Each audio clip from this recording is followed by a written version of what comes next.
മനസ്സിലായില്ല അല്ലേ? ആ പെരേരയുള്ള ആ എന്താണ് ഇവിടെ രണ്ട് നായികമാര് സ്ഥിരമായിട്ടുള്ള നായികയുണ്ട്, പമ്പയുണ്ട്. പിന്നെ പുതിയ നായിക നമ്മുടെ അച്ചു. എൻ്റെ പേര് അക്ഷയ് എന്നാണ്. അലൻ ചേട്ടൻ്റെ കൂടെ അഭിനയിക്കാനായിട്ട് വന്നതാണ്. എങ്ങനെയാണ് ഇതിലേക്ക് വന്നത്? അല്ല, ഇൻസ്റ്റാഗ്രാമിലൊക്കെ കണ്ടിട്ടുണ്ട്, അങ്ങനെ അങ്ങനെ വന്നതാണ്. ഇപ്പോൾ പുതിയതായിട്ട് വരുന്നവർക്ക് എന്തായാലും ഒരു മോട്ടിവേഷൻ കൊടുക്കാനുള്ളത്. ഞാനോ? മോട്ടിവേഷൻ എന്താ പറയാ, അല്ല ഇപ്പോൾ ആൾക്കാർ പറയും ഇവരോടൊപ്പം പോയി കഴിഞ്ഞാൽ ഭയങ്കരമായിട്ട് വൾഗറാവും അല്ലെങ്കിൽ നെഗറ്റീവ് ആവും, അങ്ങനെയുള്ള അങ്ങനത്തൊന്നുമില്ല. എനിക്ക് ഓക്കെ ആയിട്ട് ഫീൽ ചെയ്തേ. ഓക്കെയാണ്, പ്രശ്നമൊന്നുമില്ല. കടന്നു വരൂ നായികമാരെല്ലാം കടന്നു വരൂ. അല്ല, അഭിനയിക്കാൻ താല്പര്യം ഉണ്ടെങ്കിൽ വന്നോളും, പ്രശ്നമൊന്നുമില്ല. എനിക്ക് കംഫർട്ടബിൾ ആണ് ഫീൽ ചെയ്തത്, എനിക്ക് പ്രശ്നമൊന്നുമില്ല. അപ്പൊ ഇന്ന് നമ്മൾ എന്താ ചെയ്യാൻ പോകുന്നത്? നമ്മൾ ഷോർട്ട് ഫിലിമിന്റെ ചെറിയ ഷോർട്സ് എടുക്കാനായിട്ട്. എന്താണ് ഷോർട്ട് ഫിലിമിന്റെ പേര് ചേച്ചി വരട്ടെ. മറന്നുപോയല്ലേ? സോഫിയ ടീച്ചർ പ്രണയത്തിലാണ് നമ്മുടെ ഒന്നാമത്തെ ഷോർട്ട് ഫിലിം. രണ്ടാമത്തെ ഒരെണ്ണം കൂടെ ഉണ്ട്, ട്രൂ ലവ് എന്താണ് അറിയാം. ട്രൂ ലവ് എന്താണ് കേട്ടല്ലോ. സോഫിയ ടീച്ചർ പ്രണയത്തിലാണ്, ട്രൂ ലവ് എന്താണ് അറിയാം. രണ്ട് ഷോർട്ട് ഫിലിമും ഒരു കോമഡിയും എന്താ പറയുക ഹാസ്യവും പിന്നെ കുറച്ച് ഇമോഷൻസും ഉള്ള കുറച്ച് രണ്ട് ഷോർട്ട് ഫിലിംസാണ്. ഇപ്പോൾ ഇന്നത്തെ സമൂഹത്തിൽ നടക്കുന്നൊരു എന്താ പറയുക കണ്ടന്റ് വാല്യൂ ഉള്ളൊരു സംഭവത്തെ ആസ്പദമാക്കിയാണ് സോഫിയ ടീച്ചർ ഒരുക്കുന്നത്. അത് ചിത്രീകരണം കൊച്ചി ഉണ്ടാവും, പിന്നെ തിരുവനന്തപുരം ഉണ്ടാവും, കൊല്ലം, അങ്ങനെ പല ജില്ലകളുണ്ട്. എന്നാലും നടന്നുകൊണ്ടിരിക്കുകയാണ്, എല്ലാവരും പ്രാർത്ഥിക്കുക. ഇത് എത്ര ദിവസം ഉണ്ടാവും നമ്മുടെ ഷൂട്ട്? ഇതൊരു 4-5 ദിവസത്തെ ഒരു കഠിനമായിട്ടുള്ള ഷൂട്ടിങ്ങാണ്, വലിയൊരു പ്രോസസ്സാണ്. എന്താണ് കഠിനം? കഠിനം എന്താണ്? അഭിനയമാണ് കഠിനം. ആരുടെ അഭിനയമാണ് കഠിനം?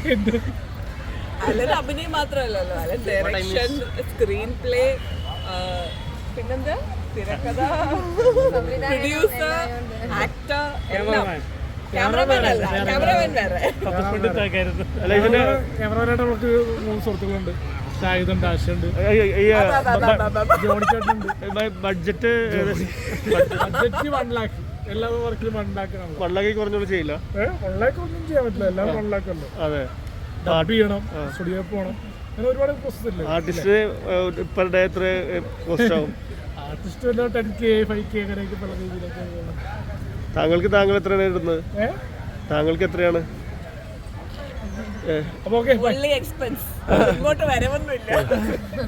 ആണോ? എന്താണ് അപ്പോൾ വരവിന് നമുക്ക് ഒരുപാട് പ്രൊമോഷനുകളൊക്കെ ഡെയിലി വരുന്നുണ്ടുള്ള ഇത് പിന്നെയും നടക്കുന്നത്. ഇപ്പോൾ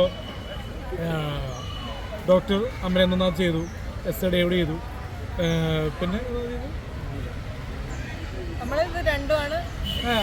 ഇപ്പോൾ റിലീസായിരിക്കുന്നു. പിന്നെ ഇനിയിപ്പോൾ ഈ ഒരു 2026 തുറന്നപ്പോഴാണ് ഈ ഒരു ഐഡിയ പ്ലാനിങ് ഉള്ളത്. കാരണം 3 മറ്റേ മേഘ ജോസിന്റെ ഈ വർഷം 5 ഷോർട്ട് ഫിലിം നിലവിൽ പ്ലാൻ ചെയ്യുന്നത്. 35 വയസ്സുകാരുടെ 25 പേരും, പിന്നെ ഈ പറയുന്ന സോഫിയ ടീച്ചർ പ്രണയത്തിലാണ്, പിന്നെ ഡ്രാക്കുള, അങ്ങനെ ഇപ്പോൾ ട്രൂ ലവ് ആണെങ്കിലും, പിന്നെ ഒരു വൃദ്ധൻ്റെ ഒരു ഷോർട്ട് ഫിലിം ചെയ്തു. അപ്പം അങ്ങനെ ഷോർട്ട് ഫിലിം ചെയ്തുകൊണ്ടിരിക്കുകയാണ് കണ്ടിന്യൂസ് ആയിട്ട്. കാരണം നമുക്കാർക്കും ഒരു ദ്രോഹമായിട്ടല്ല, നമ്മൾ നമ്മുടെ ആയിട്ടുള്ള പ്ലാറ്റ്ഫോമിൽ പോകുന്നത്. അപ്പോൾ പ്രൊമോഷൻസ് ഒക്കെ വേണമെന്നുണ്ടെങ്കിൽ നേരത്തെ തന്നെ പറയണം, ഡേറ്റ് അല്ലേ? ഡേറ്റ് നേരത്തെ തന്നെ പറയണ്ടേ? പ്രൊമോഷൻസോ ഇന്റർവ്യൂസോ വരുമ്പോൾ ചെയ്യും, എത്ര ഉള്ളല്ലോ. നമ്മൾ ഇന്റർവ്യൂവിന് വേണ്ടിയിട്ടൊന്നും ചെയ്യുന്നതല്ല, ഓട്ടോമാറ്റിക്കലി ഇന്റർവ്യൂ വിളിക്കുമ്പോൾ നമ്മൾ പോകും. അല്ലാണ്ട് എല്ലാ മാസവും ഓരോ ഇന്റർവ്യൂ ഇല്ല, എന്നാലും 2 മാസം മുമ്പ് ഓരോ ഇന്റർവ്യൂ ഉണ്ട്. 35 വയസ്സുകാരുടെ 25-കാരനാണ് ഇപ്പം ചെയ്യുന്നത്. അല്ലല്ല, ഇപ്പം ചെയ്യാൻ പോണ സോഫിയ ടീച്ചർ പ്രണയത്തിലാണ്. അതിൽ എൻ്റെ ഒരു ഓപ്പോസിറ്റായിട്ടൊരു നെഗറ്റീവ് ഷോട്ടുള്ള കഥാപാത്രം പുള്ളി ചെയ്യും. പിന്നെ ട്രൂ ലവിൽ എൻ്റെ നായികയായിട്ടാണ്.